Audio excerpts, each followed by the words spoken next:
the Heartache Connoisseur podcast. I'm Dr. Martin Carpenter. Well, the temperature keeps on rising.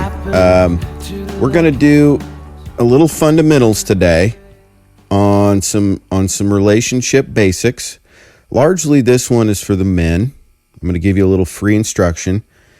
Now, people drive a long way and pay me a lot of money to hear things like what I'm about to tell you now for free, okay?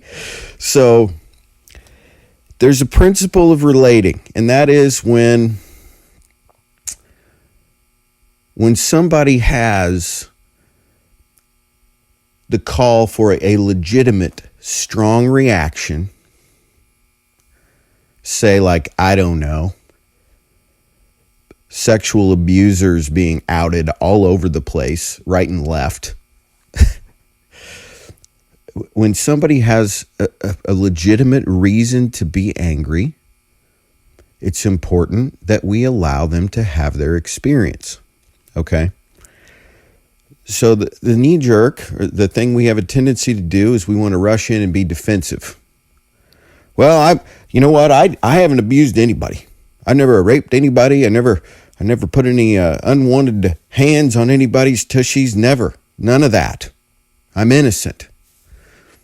Well, that may be, sir, but right now, a lot of people are hurting. And if you could please just allow that process to unfold and take its course, it would be healing, okay?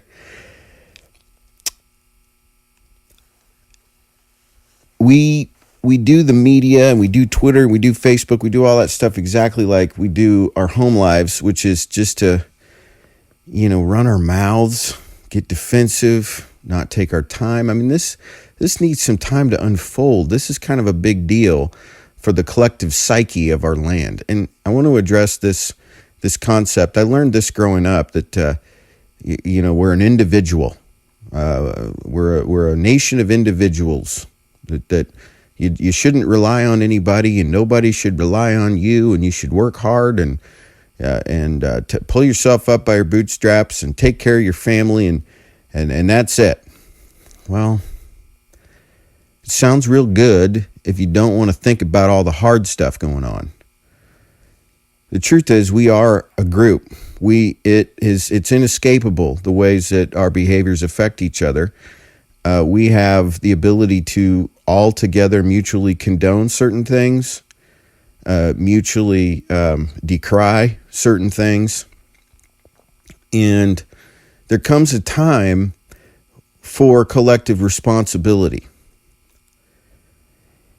And now is one of those times, especially for the church. I feel for you, as I've said, and I understand the collective frustration, especially amongst you who feel a deep and sincere, abiding draw to God, and a depth of confusion about how you're supposed to feel about things like this in the media, and this message that you circle the wagons and you keep supporting political candidates who are known abusers, and you double down on this. You got to stop doing that. I feel that that's not okay to do that, please. And here's why. Look, I'm an ice chewer. I can't help it. We're all in this together. I'm not down here to point fingers at any one particular group, politics, male, female, or otherwise. I'm here to champion the larger human family. I'm here as an ambassador to stand between in a time of conflict and help navigate that. I think we need some of these voices to just say, hey, look, this stuff is real. You cannot brush it under the rug forever. It's important that it all be made known, and it's actually a positive. Okay, it's not a positive thing, of course, that women have been abused and assaulted and manipulated and into being sexual objects by men of power. That's not okay. But this is a good thing when you get around to cleaning your house. It hurts. It's like pulling a tooth. It's like resetting a bone. It hurts, but we got to do this.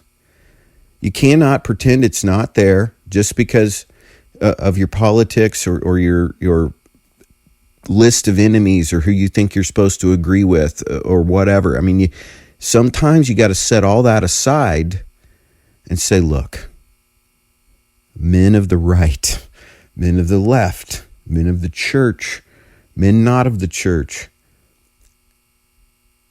any and all of you who are engaged in sexual assault, sexual discrimination, abuse of women in any form, rape, violence. This deserves our highest level of outrage. It does. We don't stick up. It's not bros before hoes right now. That's not what it is.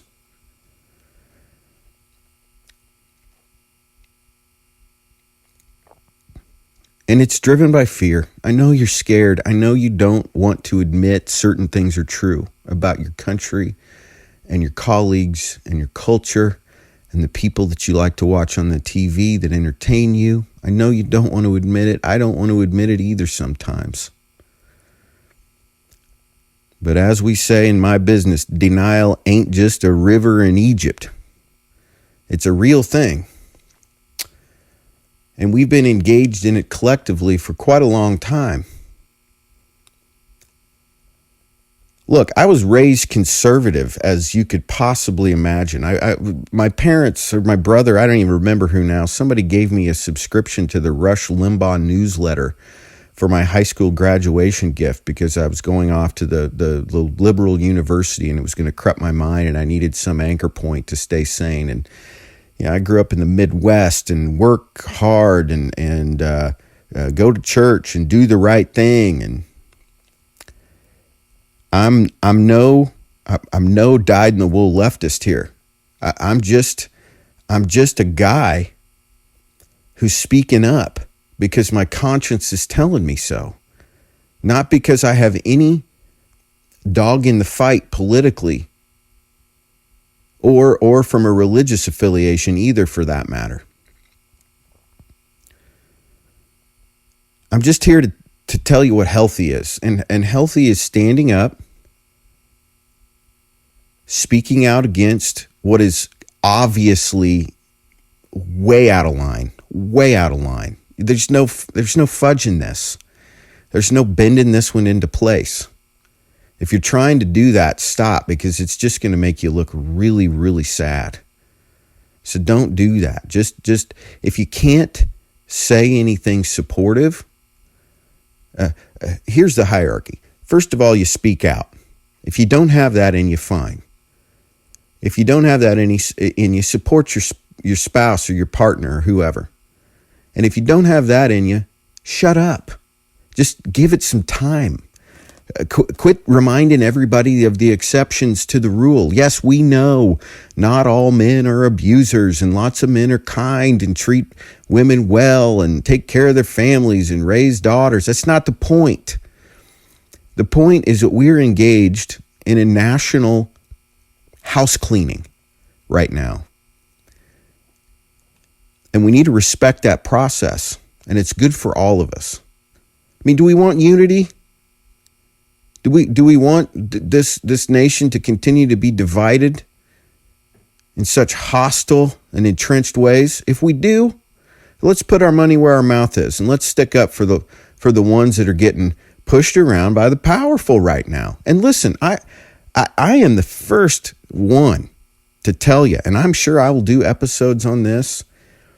You got to watch out for over-identification with the victims, because in my business, if you go whole hog on that and you make nothing anybody's fault ever, it's always the fault of some oppressor, you're not doing them any favors. It's actually not the loving thing to do, and it keeps people stuck. But now is not one of those times. Sometimes you do identify with the victim. Sometimes you empathize. Sometimes before you get into saying the harder stuff, You say the stuff that needs to be said. The compassionate thing, the supportive thing, the loving thing, the deferring thing. You don't go for the jugular right now. You don't tell your stories about how, women grabbed your butt when you went out on the town 3 weeks ago.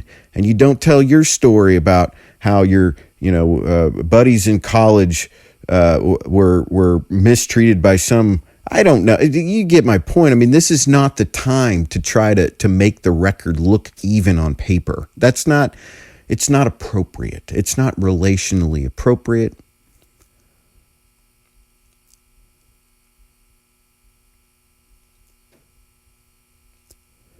And to the religious right, please,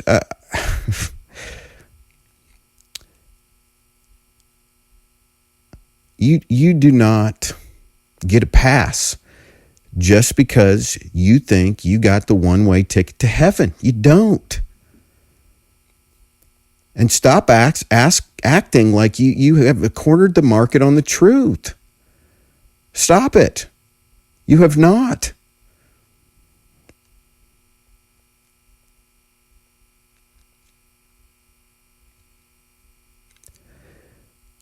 I sit in my office every day, and most of my clientele are women, for a couple of reasons. Partly, the main one probably is just because women tend to go to the doctor more often. But one of the other major factors is that women are frequently more in tune with and aware of their need for emotional support. Now, men are just as much in need of this. However, it is stigmatized to seek that out. You men are emotionally complex just the same way women are emotionally complex. We are all emotionally complex. But society gives men the permission to have 3 emotions: hungry, angry, horny. Anything beyond that, we're not so sure about him. Women, on the other hand, it's socially acceptable to cry, hug, get a box of Kleenexes and watch a movie and sob, and that's like held up as kind of a norm, right, in the media and such. But you know what, men, you got to do some equivalent of that too, and you got to grieve. You got to grieve the loss of what you thought your country was and what you thought it meant to be a man, because it's largely erroneous and needs to be examined thoroughly. But it's okay. We can forgive each other. We can. I mean, seriously, sex and sexual abuse and sexual assault and all these things, they're terrible, but we can forgive each other. It's possible. It's possible to look at somebody who's a perpetrator, maybe down the road at some point, maybe not right this minute, while we're in the throngs and in the thick of this, and say, you know what, I get it. I get that he's wounded too. I get that he's got an Oedipal complex, and he's a narcissist, and he's needs to have someone bowing to him to feel okay. I see that, and I can forgive that. And it might have had something to do with his upbringing, and it might have had something to do with cultural messages. And see, that gets into why we're collectively responsible, because we all agree on these cultural messages in the form of going to the movies and buying the books and the magazines and buying the products and selling out to the sexualization of oftentimes very young people, children, and behaving in ways that are frankly unbecoming. We agree with that, and it's an interconnected web. We are. And collectively, our attitudes and our actions, they create ripples that turn into waves. And you cannot just sit back and go, I've spent my whole life minding my own business. Sitting there, yeah, I watch porn. You betcha. I'm not afraid to admit that. That's what I do. I don't hurt nobody.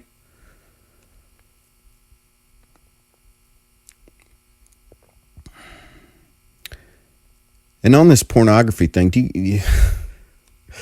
look, when you dial up a pornography video and the plot line is boy meets girl, girl services boy, boy leaves the room, that's going to give you a misunderstanding of the way it is. We need an internet with some websites devoted to watching men get shot down, because there's a subset. I mean, there's data on this, and I don't have it in front of me, but there's measurable psychological data that men who watch pornography dramatically overestimate their chances with the opposite sex. This is another thing about what I mean by our collective responsibility. We pour this stuff into our minds, and then we raise kids. Well, I don't tell my kids to do it. Yeah, but your attitudes, it's your subtle underlying attitudes and the way you make comments about the lady walking down the street, or something you see on the TV, and little Johnny hears that, and it begins to shape his mind and what he thinks it's okay to say and think and do to a woman. That's where you got to take some responsibility. Everybody wants off on a technicality.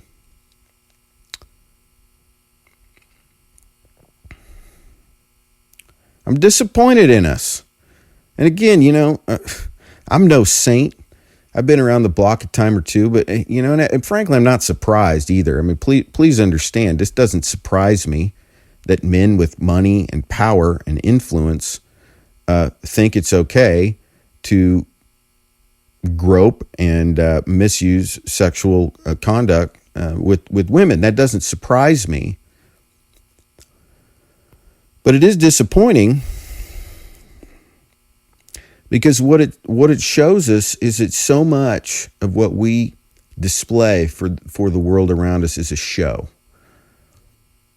And this is true of everybody. I mean, essentially, we all learn these characters that we put on display for the world around us that are not the whole truth. We all have skeletons and secrets, and we've got a list of people in this world that we've hurt and betrayed and used, lied to, stolen from.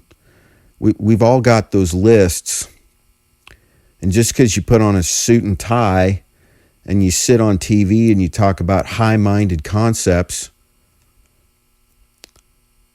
or just because you're worth $100 million and you own a Bugatti, does not give you the right to use a person like they are a plaything, an object, something that exists solely for your pleasure, or what have you. Have some manners.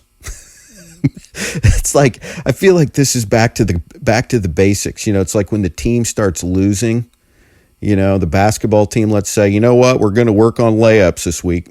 We're going to run some wind sprints. We're going to work on our left-handed dribbling. I mean, that's what we need to do. Let's get back to the basics here. We respect each other's space, their personal boundaries, these bubbles that exist around women. You don't put your hands there when you're not invited.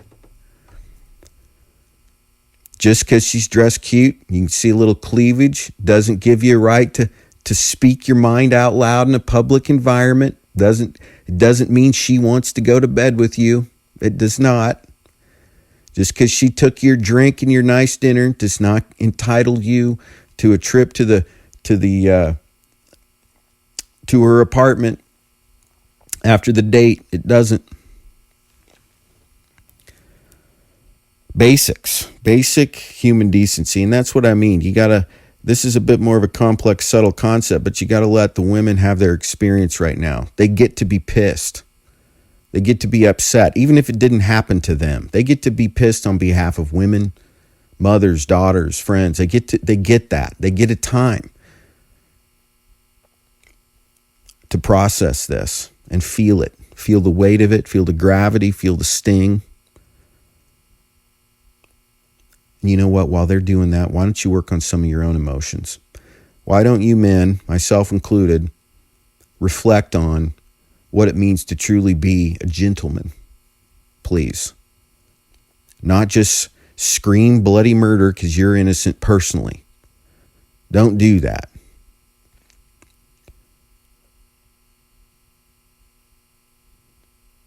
I figure stuff like this is good news because, you know, that meant that it's high time.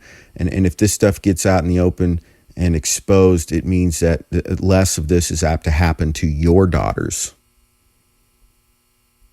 your neighbors, your friends in the future. I have a daughter. She's 7 years old, and she's the apple of my eye.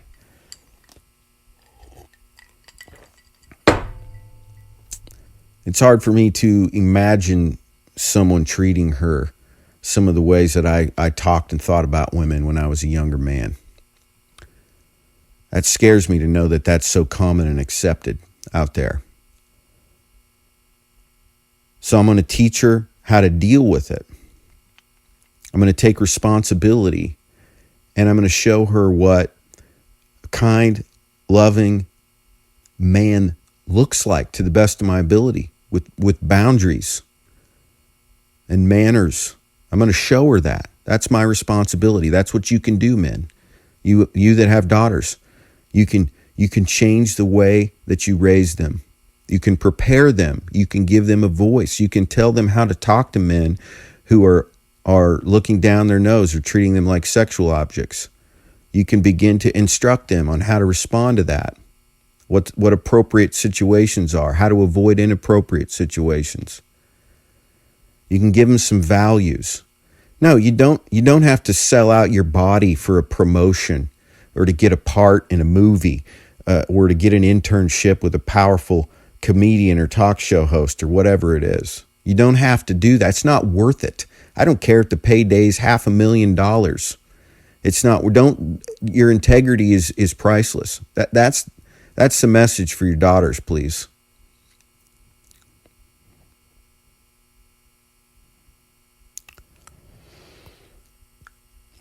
And, you know, this speech here is motivated by, some deep care for our country and for people from both sides of the aisle and for both genders. And one of the things, I've talked about this before, but I really like about my job is it's taught me to learn how to care for people of all political stripes, all races, creeds, sexual orientations, the young, the old, the thin, the overweight, the geniuses and the mentally disabled, and all points in between. And I'm no saint. I just picked a profession without thinking it through that put me in a position where I had to learn how to contend with people's humanity one at a time. And that's given me some unique insights, I feel, on what's appropriate and what is not. And right now, it's time for you to see your sisters as humans, hurting humans. It's time to stop thinking about yourself and your reputation and the reputation of men and the reputation of institutions you identify with. It's time to set that aside. Set aside your own personal little agenda and give some space to the women and give a supportive stance in whatever way they need. Maybe ask, what do you need from me right now? Is there anything that I can do to help you move through this? Do you need to express yourself? I'm willing to listen to you. I'm willing to say nothing for once. I'm willing to put a sock in it. I'm willing to let you cry without getting mad because it's getting in the way of Monday Night Football. Oh, All right. My horse is pretty high. I know it. But, we need to speak out, especially us men. I mean, that's what's going to ultimately move the ball down the field, is if the men really just say no more. I had a friend not long ago, and for example, this is something that I did, and I'm, again, no saint, but here's an example of how you might walk this out in your own life. A friend who shall remain nameless sent me a text of something that was very derogatory to women, that perhaps in the past I might even have joked back about. But I hit a point in my own personal and emotional development where no longer in good conscience was I able to do that, for a number of reasons, not least of which we're having a fiance that I love very much, and a daughter that I love very much, and many connections with female patients and other family members and such. And I responded back, I said, brother, you know what? I love you, but I'm not going to be engaging in this kind of humor anymore with you because I have a lot of women in my life that I really deeply care about, and I feel that if I did that, that would be disrespectful to them. So I'm happy to talk to you about anything else but this, so please no more. And I sent that. Did it create some distance between us? Yes. But you know what it did? It put our relationship in a place of honesty. And so if our relationship's going to come back online, it's going to be from a place of honesty. He knows where I stand. He knows what I believe. And if that's not okay with him, that's sad, but that's, my integrity is not going to be bought and sold by any relationship either with a bro. It's not. So stand up, It feels good. It feels good to say your truth, to stand up for somebody who's, every scene in every movie, when the bully gets their teeth knocked out, it makes you want to stand up and cheer. The Karate Kid, The Christmas Story, this is in you. You have a hero inside of you. Should you choose to exercise it? Should you choose to accept this mission? Be a hero. And that doesn't mean be a testosterone-laden, meat-headed douchebag.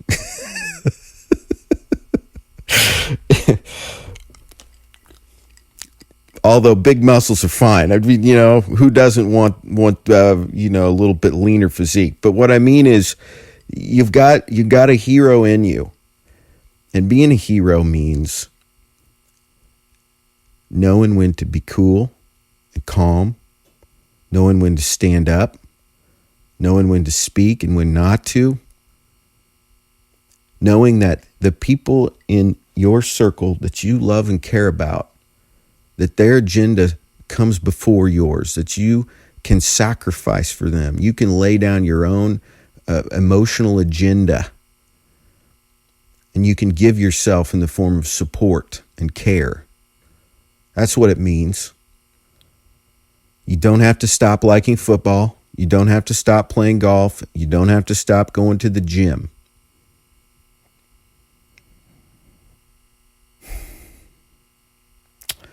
All right, well, this is the Heartache Connoisseur.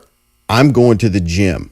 It closes in a little while, and if I don't get there soon, it's not going to be open. Furthermore, Shelly's upstairs patiently waiting on me, just, to do this podcast. And so thank you, Shelly. Look, people, we'll get through this. Just keep your mouth shut if you don't have anything nice to say. Give a woman give your wife or your daughter or whatever a hug, and tell them you love them, and speak up when your buddies and your coworkers are being meatheads. And it's really not that much. It's not more difficult than that. It isn't. Just be decent. Be excellent to each other. Remember that movie? All right. Heartache Connoisseur. I'm Martin Carpenter, MD, psychiatrist, out here in Iowa, flyover country, out here in the Midwest. And I'm looking forward to doing some more of these. I mean, it's a great time for me to kind of get down here in my basement and put something out there that I hope is helpful for you. I'd love to hear back from you, too. Contact at theheartacheconnoisseur.com. Any comments, feel free to go to the Facebook page and leave something. Ask any questions that you might have, anything you'd like me maybe to address, or topics that you think would make good episodes. Anybody that you think would be a good guest. Certainly willing to take feedback in that way. And please share this thing. I'm trying to do this in a way that's influential for the positive. And so if you wouldn't mind helping me out, I'd really appreciate it if you subscribed to my YouTube channel and liked the videos and reposted them and post them and share them and whatever. Just that'd be really great. And so thanks for your time. Thanks for listening. See you next time.